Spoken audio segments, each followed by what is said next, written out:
kuumeneb. Ja mitte ainult suurte tulekahjude tõttu, vaid ka saastava tööstuse, lennukite, autode heitgaaside ja muu sellise pärast. Põlemine on igapäevaelu lahutamatu osa. Vaatame, mida see endast kujutab ja millist mõju avaldab see meie tervisele.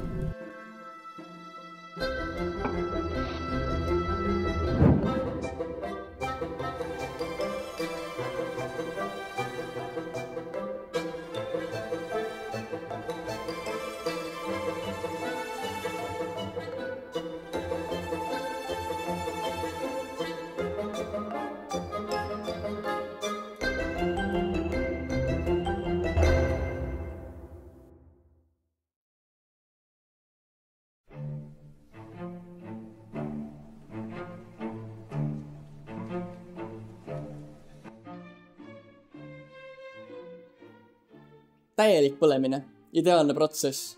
Kui kütusel on piisavalt hapnikku, siis põleb see täielikult, andes saasteks süsihappegaasi ehk süsinikdioksiidi ja vee ehk divesinikoksiidi. Perfektne maailm, kus kõik läheb nii nagu peaks. Puhtad ja ohutud tulemused.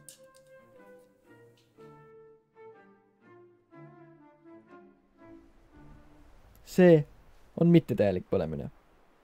Kui kütus ei saa põlemisprotsessi käigus piisavalt hapnikku, jääb osa süsinikust põlemata. Tulemus? Süsinikmonoksiid ehk vingugaas, tahm ja muu saaste. Tahm ja suits. Mittetäielik põlemine. Vingugaas, nähtamatu, aga ohtlik. Mittetäielik põlemine ei pruugi olla koheselt märgatav. Tekkinud süsinikmonoksiid ehk vingugaas on aga mürgine. Keemilises reaktsioonis peab kõik olema täiuslikult tasakaalus, just nagu meie maailm. Kui kütust on liiga palju või hapnikku liiga vähe, läheb võrrandis kõik sassi. Tahvlil näeme küünas oleva parafiini täieliku põlemise võrrandit. Üritame seda tasakaalustada. Kuna kõik süsinik algses parafiinis muutub põlemise jooksul süsihappegaasiks, saame algset CO2 molekulide arvu lihtsalt leida. Algselt oli 25 süsinikaatomit ja ka saadustes on järelikult 25 süsinikaatomit. Igas veemolekulis on 2 vesinikaatomit. Seega saame jagada parafiini molekulis ilmuva vesiniku arvu 2-ga, et saada veemolekulide arvu. 52 jagatud 2-ga on 26, seega oleme seda kirja. Saadustes on nüüd 26 plus 50 ehk 76 hapnikaatomit. Seega peab ka algainetes leiduma 76 hapnikaatomit või 38 O2 molekuli.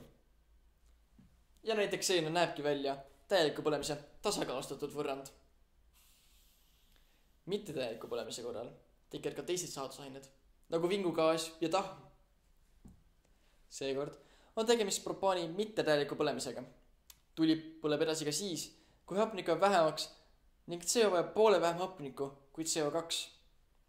Alustuseks proovime vesinikaatomit tasakaalustada. Vasakul on 8 vesinikaatomit. Seega paneme paremal H2O-le 4 ette, et saada 8 vesinikku ka sinna. Näeme, et paremal pool on nüüd hapnikaatomit 7 ja vasakul 2. Seega paneme O2 ette kordaja 3,5. Ja ongi tasakaalus. Mõlemal pool on 3 süsinikaatomit, 8 vesinikaatomit ja 7 hapnikaatomit. Süsinikuühendid mängivad põlemises võtmerolli. Täieliku põlemise käigus tekib süsinikdioksiid, kus süsinik on maksimaalse oksidatsiooni astmega 4 ega saa enam edasi põleda.